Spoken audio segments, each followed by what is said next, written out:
Hello student, आज हम लोग शुरू करने जा रहे हैं क्रिचॉफ्स लॉ, जो कि क्लास 12th का टॉपिक है।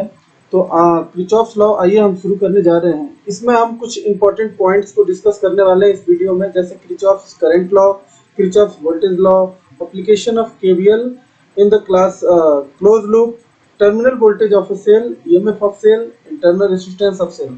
इन टॉपिकों पर हम इस वीडियो में लेकर आए हैं। तो आइए देखते हैं, आगे बढ़ते हैं। और इसमें सबसे पहले फर्स्ट पॉइंट को हम लोग डिस्कस करने जा रहे हैं। तो देखिए, पहला कुछ इस तरीके से है। क्रिचॉफ्स के सबसे पहले तो हम जानेंगे कि इस लॉ में क्या क्या दिया जाता है, इसके कंडीशंस क्या होते हैं। तो आइए सबसे पहला हम देखते हैं। देखिए, यहाँ पे सबसे पहले है to state the algebraic sum of the incoming and outgoing current at a junction of a close circuit is zero. मीनिंग सबसे पहले हम आपको समझाते हैं। यहाँ पे जैसे मान लीजिए हमारा पहला पॉइंट है और इस पॉइंट पे कहीं से करंट इस तरीके से इनकमिंग, यानी कि जैसे कि दिखाया गया है, यहाँ पे करंट I1 आ रहा है।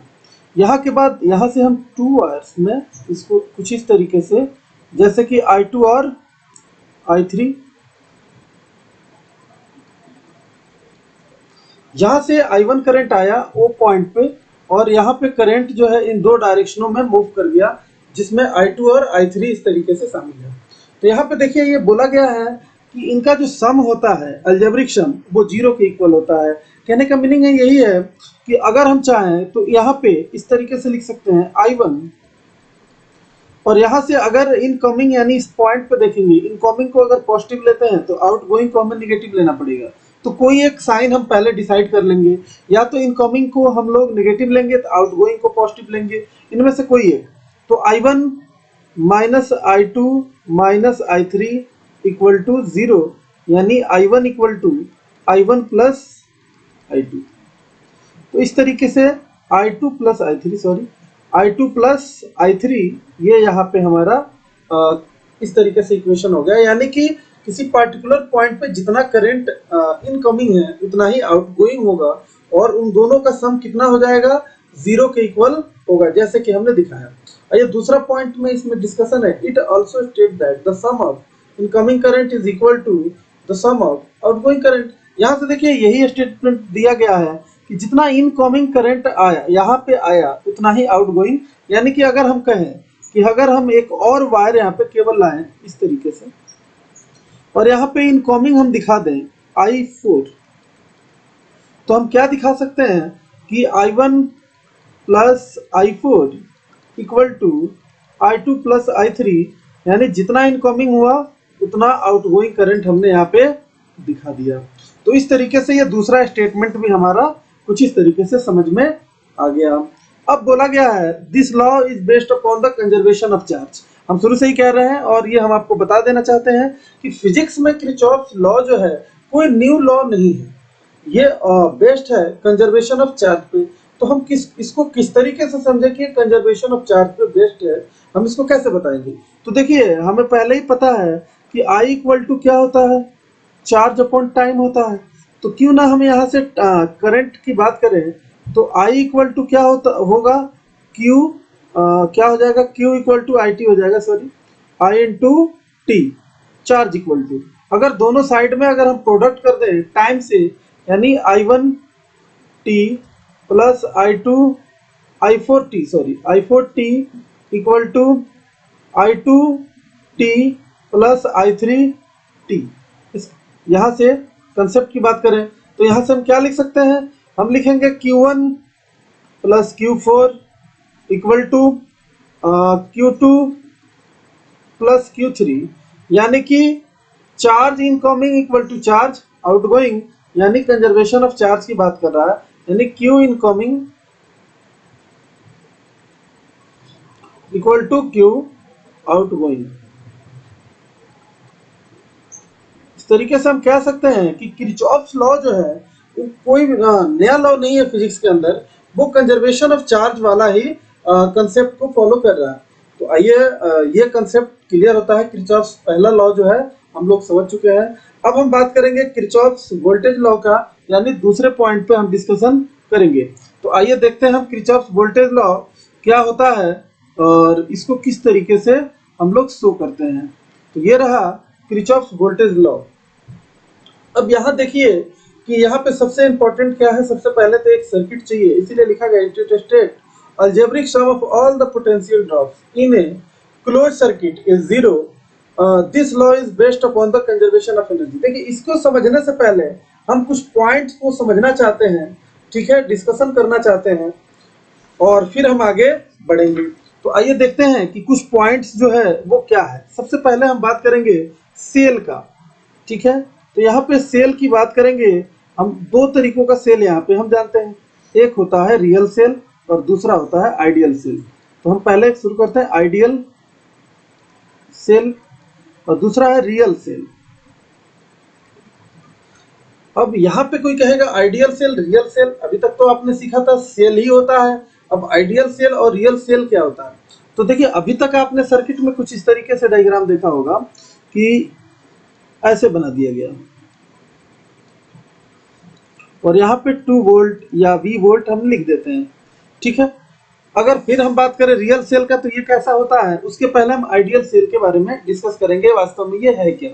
ये आइडियल सेल कुछ इस तरीके से रिप्रेजेंट करता है, इसका मीनिंग होता है कि इसके इंटरनल कोई रेजिस्टेंस नहीं है, यानी ये जितना वोल्टेज लेता है, जितना करंट अगर ये चार्ज को छोड़ता है फिर से उतना ही चार्ज इसके अंदर आ जाता है।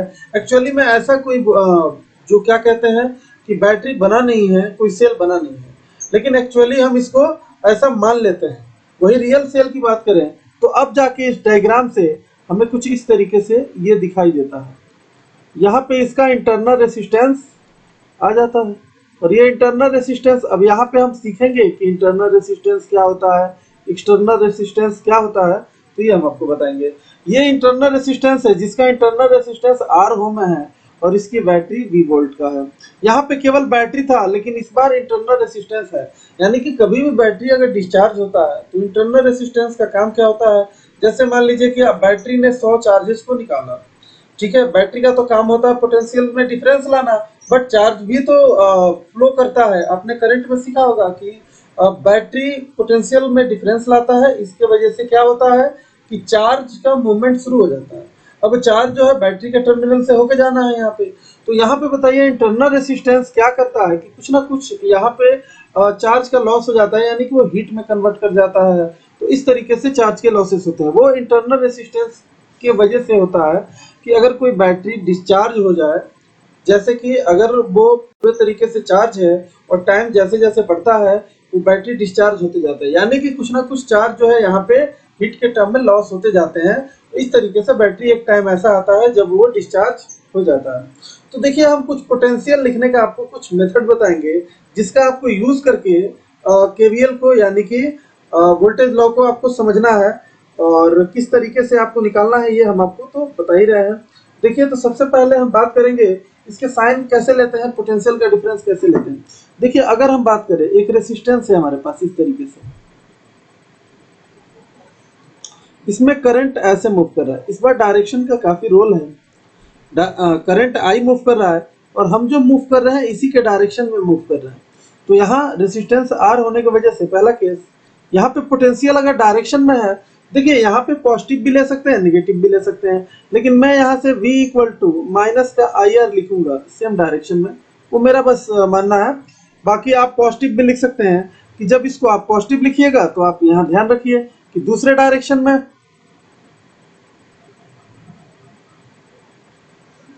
अगर इस डायरेक्शन में करंट आई जा रहा है और मूवमेंट हमारा जस्ट अपोजिट है तो यहाँ पे हम पोटेंशियल को पॉजिटिव ले रहे हैं। तो देखिए यहाँ दो बातें हो सकती हैं, या तो इसको पॉजिटिव लीजिएगा तो ये नेगेटिव, या ये नेगेटिव लीजिएगा तो ये पॉजिटिव। हम इसी को नेगेटिव मान लेते हैं, अगर सेम डायरेक्शन में मूव कर रहा है तो वो नेगेटिव हुआ, और जिस केस में अपोजिट डायरेक्शन अगर होता है करंट और हमारे मूवमेंट का तो उस केस में हम क्या करेंगे, पॉजिटिव ले लेंगे। अब एक बात करेंगे सेल के लिए, तो सेल के लिए कैसे लेंगे, जैसे मान लीजिए कि आप सर्किट में मूव कर रहे हैं और आपका पॉजिटिव टर्मिनल और निगेटिव टर्मिनल कुछ इस तरीके से, अगर आप निगेटिव टू पॉजिटिव मूव कर गए तो यहाँ का पोटेंशियल जो लिखिएगा वो पॉजिटिव लिखिएगा। क्या लिखना है यहाँ का पोटेंशियल, V इक्वल टू आप लिखिएगा यहाँ पे अगर पॉजिटिव साइन लगाइएगा इसका, वही अगर हम यहाँ पे इसको बॉक्स में डाल देते हैं। अगर दूसरी बात करें यहाँ पे कि अगर कुछ इस तरीके से, ये दूसरा और तीसरा हो गया, यहाँ पे 4 पॉइंट पे हम डिस्कस करने जा रहे हैं। तो यहाँ पे कहेंगे अगर कुछ इस तरीके से हो, पॉजिटिव टर्मिनल ये रहा और निगेटिव टर्मिनल ये रहा, और मूवमेंट हमारा कुछ इस तरीके से हो, तो इस केस में पोटेंशियल जो लीजिएगा नेगेटिव साइन लीजिएगा। ठीक है, उम्मीद करते हैं ये आप कुछ पॉइंट जो है अपने दिमाग में इसको रखिएगा, जिससे आपको क्वेश्चन में सहूलियत होगी कि आपको किस तरीके से करना है।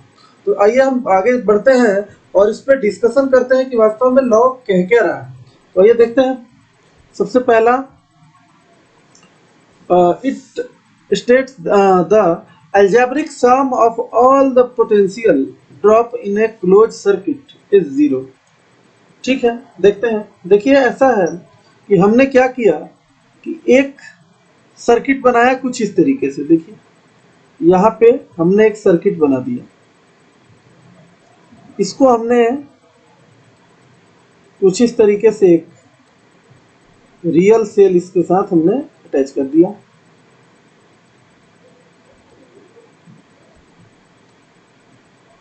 और इसको हमने टर्मिनल से ऐड कर दिया। अब ये ए पॉइंट और दूसरा बी पॉइंट, साथ में आर है।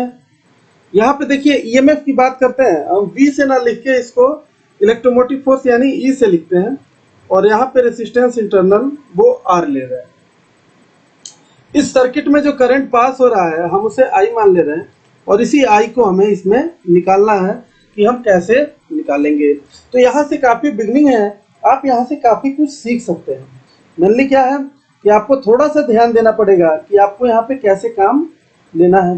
तो यहाँ देखिए करिएगा क्या, हमें मूवमेंट कैसे बनाना है ये हम पे डिपेंड करता है कि हम किधर से किधर मूव करना चाहते हैं। अगर हम कुछ इस तरीके से सर्किल बना रहे हैं, देखिए ये सर्कल रिप्रेजेंट करता है कि हम यहाँ पे क्लॉकवाइज डायरेक्शन में मूव कर रहे हैं। करंट का डायरेक्शन तो पहले ही से क्लियर है कि इधर पॉजिटिव टर्मिनल बैटरी का है और इधर निगेटिव है, तो पॉजिटिव के तरफ से ये मूवमेंट शुरू रहता है। अगर सिंगल बैटरी है यहाँ पे तो ऐसा हम मानते हैं। तो आइए देखते हैं कि यहाँ पे हम क्या कर सकते हैं। तो यहाँ पे देखिए इसमें मूवमेंट करना है और हमें पोटेंशियल लिखना है एवरी पॉइंट का। सबसे पहले पोटेंशियल लिखेंगे इस रेसिस्टेंस का। तो बता दें यहाँ पे देखिए कौन सा डायरेक्शन है, हमने पिछले में क्या बताया था। तो यहाँ देखिए अगर डायरेक्शन करंट का और हमारा मूवमेंट का सेम होता है उस केस में पोटेंशियल माइनस का लिखते हैं। तो हम ये वाला ले लेंगे, तो कहेंगे यहाँ पे अलग अलग नहीं लिखेंगे, सीधे लिखेंगे माइनस का आई और आर। अब बारी आई इस रेसिस्टेंस का। तो यहाँ देखिए करंट ऐसे ही आ रहा है, मूवमेंट भी हमारा ऐसा ही है, तो क्यों ना माइनस का इस बार भी आई और स्मॉल आर, कोई दिक्कत नहीं। अब यहाँ पे आया सेल की बारी, तो अभी तक आप भूल गए होंगे, फिर से हम आपको रिकॉल कराते हैं।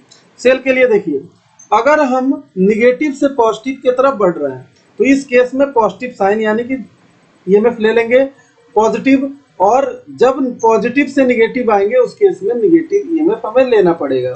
तो आइए यहाँ पे देखते हैं। यहाँ पे देखिए जो यहाँ से हम मूव कर रहे हैं तो इस डायरेक्शन में देखिए करंट आ रहा है, यानी निगेटिव से पॉजिटिव यहाँ मूवमेंट है, तो हम इसको क्या ले लेंगे पॉजिटिव। और सबका सम पोटेंशियल का क्या बोला गया है, सर्किट इज इक्वल टू 0 लिख देते हैं, कोई प्रॉब्लम नहीं। अब यहाँ देखिए माइनस का आई तो कॉमन हो ही जाएगा, तो यहाँ से आ जाएगा पॉजिटिव आर और यहाँ से दोनों ही पॉजिटिव इक्वल टू, अगर इस ईएमएफ को इधर भेज दें तो ये माइनस से माइनस काट दें तो आई हमारा यहाँ से निकल गया कि ईएमएफ अपॉन टोटल रेसिस्टेंस। ये हम आप उम्मीद करते हैं ये आप समझ गए होंगे।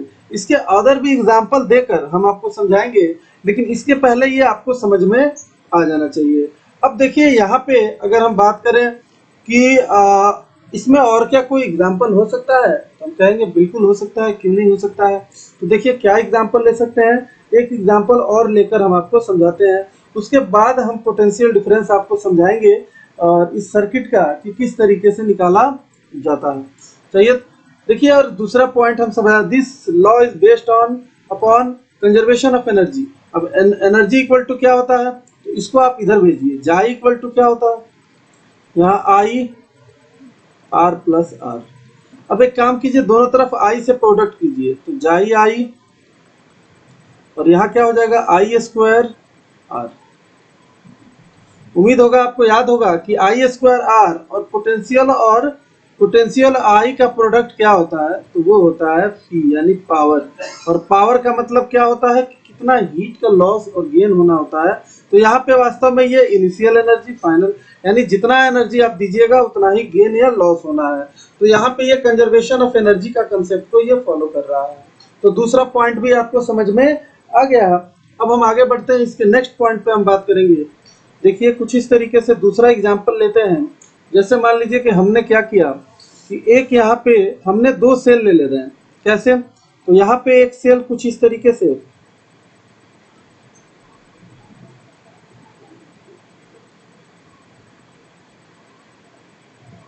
इसका पोटेंशियल और ईएमएफ हम ले रहे हैं कुछ इस तरीके से J1 और R1।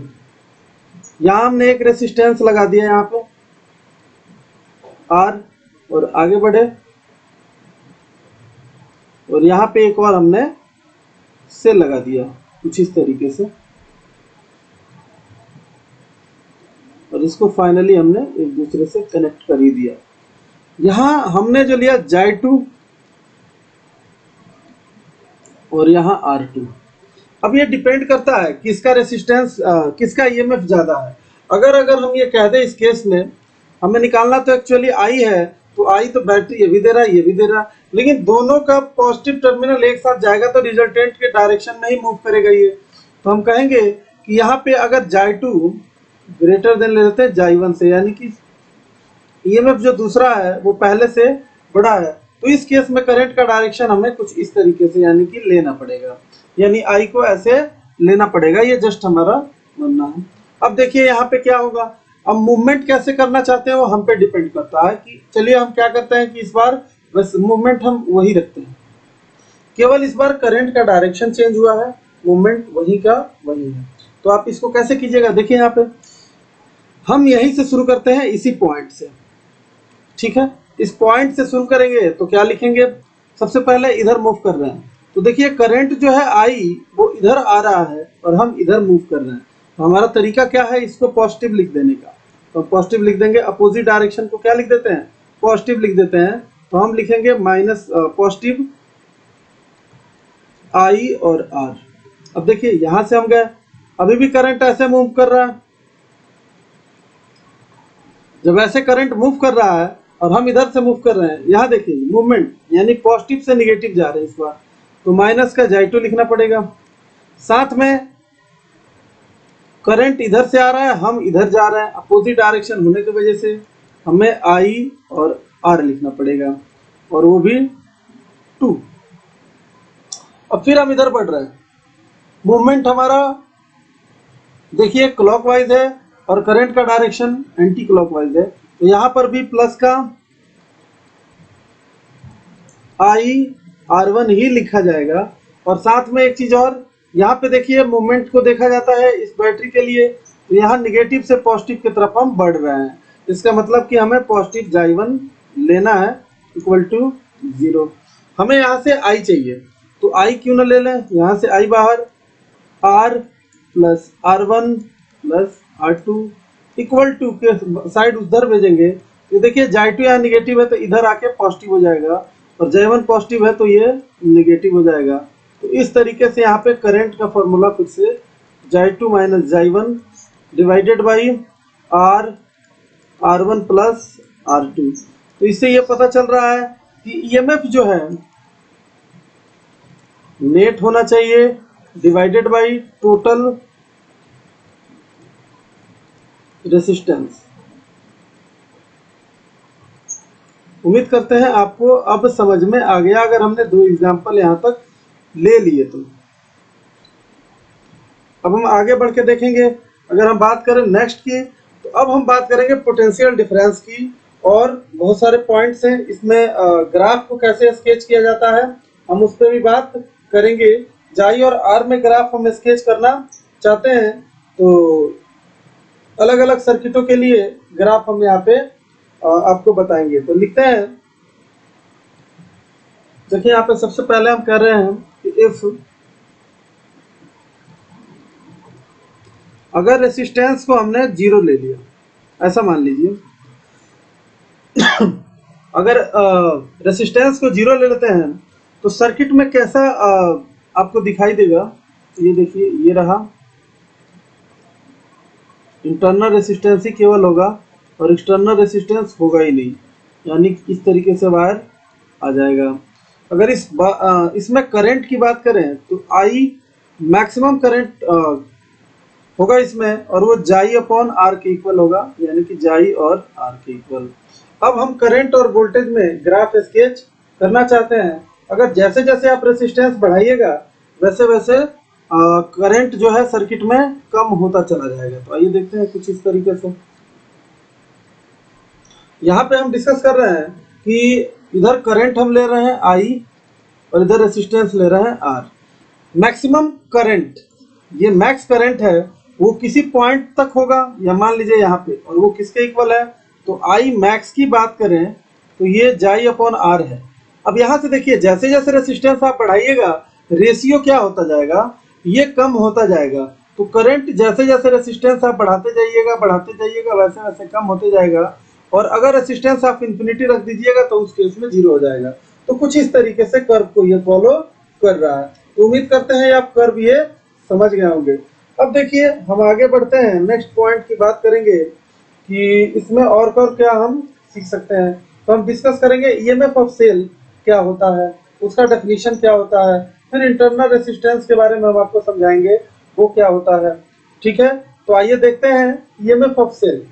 जो नेक्स्ट पॉइंट है हम उसका नाम देंगे ईएमएफ ऑफ सेल। तो आइए देखते हैं next point, EMF of cell. Heading कीजिए साथ में।